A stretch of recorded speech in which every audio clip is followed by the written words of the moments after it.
बड'लेण्ड मुलुगसोलोंसालिनि vice chancellor professor लाइसाम लादु सिंहनि हेंथायै फिन खुद्रिसारदों एबसुआ। दिनैनि खुद्रिसारनाय हाबाफारिनि गेजेरजों मिरु एबसुनि दैदेनगिरि सोमावसार बसुमतारिया जाख्ल'नायनि दायाव हमजानाय बड'लेण्ड मुलुगसोलोंसालिनि लाइसाम लादु सिंहनि सायाव गोजौ थाखोनि नायबिजिरनानै बेनि सायाव राहा लागोन होनना आसाम सोरखार आरो रायजो बेंगिरिया खोथा होदोंमोनब्लाबो थांनाय माखासे समाव बेनि सायाव सोरखारा जेबो खामानि मावाखै होनना गोख्रों रावजों सोंखारियो।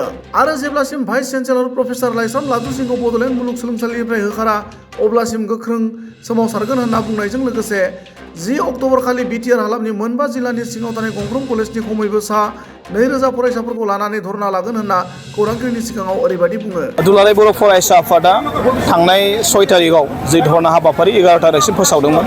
दा बे हाबाफारिया कन्टिनिउ जों लांगोन। गोबांबार जों बड'लेण्ड इउनिभारसिटिनि भिसिनि हेंथायै जों धरना होगासिनो दं हाबाफारि आरो बेखौ जोङो जेब्लासिम बिथांखौ बोखारा जेब्लासिम बिथांखौ एरेस्ट खालामा अब्लासिम जों धरना हाबाफारिखौ जों लांबाय थागोन। दा दिनै क'क्राझार जिल्लानिफ्राय फ्राय 300 निफ्राय 500 स्टुडेन्ट फरायसाफोरा दिनै बेयाव लोगोसे जोंनि दैदेनगिरि बिथांमोना बाहागो लादों धरनायाव। दा दिनैनि धरना हाबाफारिखौ जोङो 1 रिंगायाव जों फोजोबगोन।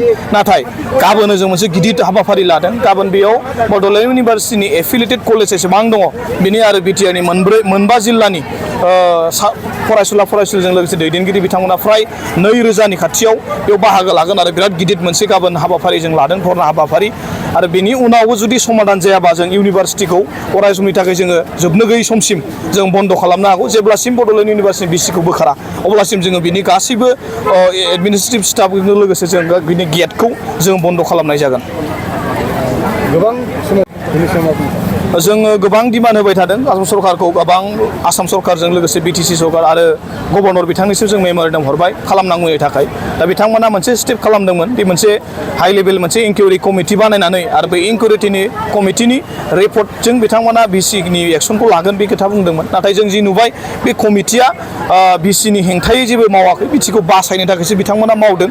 दा बेखायनो जों कमिटिखौ जों नेनानै दंमोन, खिन्थु जों दायो कमिटिनि सायाव जोंहा आसा गैला। बे कमिटिया बिथांखौ बासायनो थाखाय खालामदों आरो कमिटिनि जि रिपर्ट बेबो माने आबुङै जि ओंखाराखै, जों दासिमबो नुवाखै।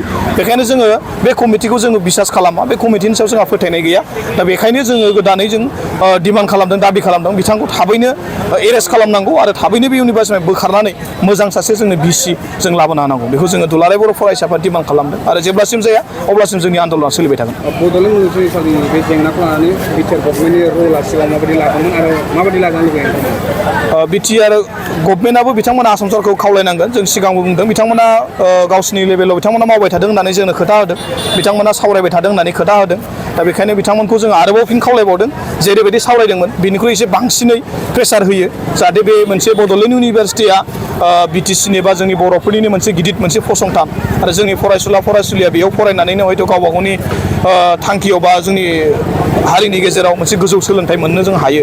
बेखायनो बिटिसि सरकारखौबो जों खावलायगोन, जेरैबायदि सिगां सावरायदों बेनिख्रुइ एसे बांसिनै जाहाथे गभर्नमेन्टनि सायाव प्रेसार खालामो आरो गभर्नमेन्टखौ बांसिनै बिथांमोना थाफायो, जिहेतु सिएमजों लोगोसे गभर्नरजों बेनि थाखाय जुनियायै मोनसे हाबाफारि बिथांमोना रायज्लायनानै बेखौ थाबैनो जेंनाखौ सुस्रांनानै होयो आरो बे जेंनाखौ सुस्राङाबा बिटिसियावबो मोनसे जेंनाया जाबाय थागोन। बेखायनो जों सरकारखौ खावलायगोन बे जेंनाखौ थाबैनो सुस्रांनानै होयो।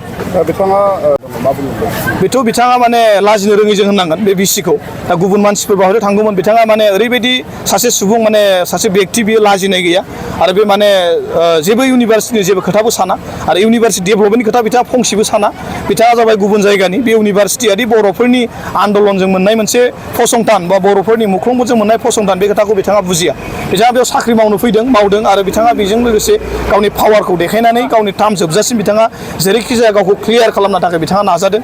बिथाङा खोनानो मोन्दों बिथाङा 6 मास दंबावो, बिथाङा बेखायनो 6 माससिमखौ जेरैखि जाया मोजां खालामनानै गावखौनो देखायना थांनो बिथाङा लाजिदों। दा बिथाङा सासे लाजिनो गैयै बेक्ति, लाजिनो रोङै सासे बेक्ति आरो लाजिनो रोंनाय सुबुंमोनबा, लाजिनो हानायमोनबा बिथाङा हयथ' दासिम बिथाङा थानाय नङामोन। दा बेखायनो जों बेबायदि मानसिखौ जोंनो नाङा, बेखौ जों डिमान्ड खालामदों। बिथांखौ थाबैनो बोखारनांगौ, बेखौ जों दुलाराय बर' फरायसाफोरनिफ्राय गले गले जोङो बेखौ डिमान्ड खालामबाय थादों। Lado Singh ho, big,